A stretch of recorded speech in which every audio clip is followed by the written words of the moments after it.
Suddenly Uncle Henry stood up. "There's a cyclone coming, he called to his wife. "I'll go look after the stock."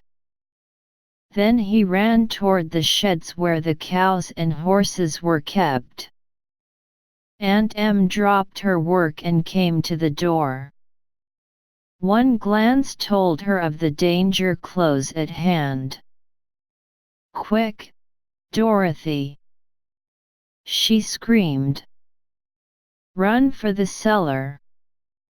Toto jumped out of Dorothy's arms and hid under the bed, and the girl started to get him. Aunt Em, badly frightened, threw open the trap door in the floor and climbed down the ladder into the small, dark hole. Dorothy caught Toto at last and started to follow her aunt.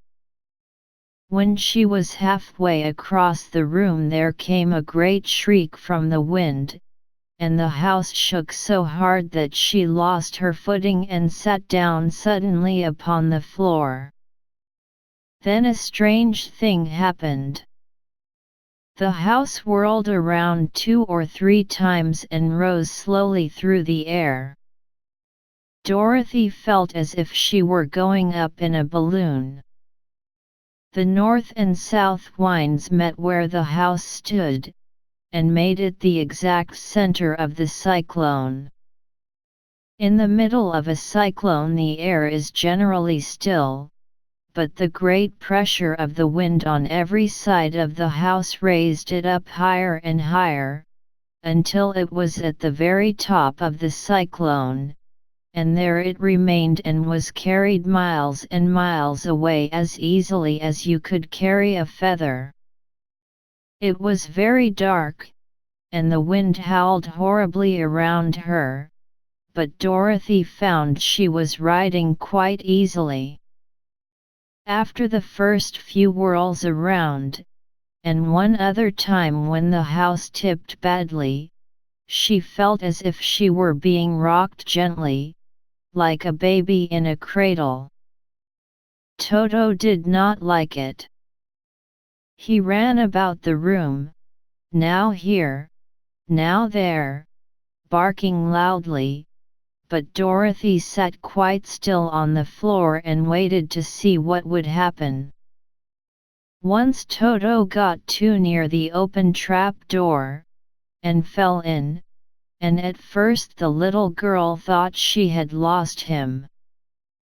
But soon she saw one of his ears sticking up through the hole, for the strong pressure of the air was keeping him up so that he could not fall. She crept to the hole, caught Toto by the ear, and dragged him into the room again, afterward closing the trap door so that no more accidents could happen. Hour after hour passed away, and slowly Dorothy got over her fright, but she felt quite lonely, and the wind shrieked so loudly all about her that she nearly became deaf. At first she had wondered if she would be dashed to pieces when the house fell again, but as the hours passed and nothing terrible happened, she stopped worrying and resolved to wait calmly and see what the future would bring. At last she crawled over the swaying floor to her bed, and lay down upon it, and Toto followed and lay down beside her. In spite of the swaying of the house and the wailing of the wind, Dorothy soon closed her eyes and fell fast asleep.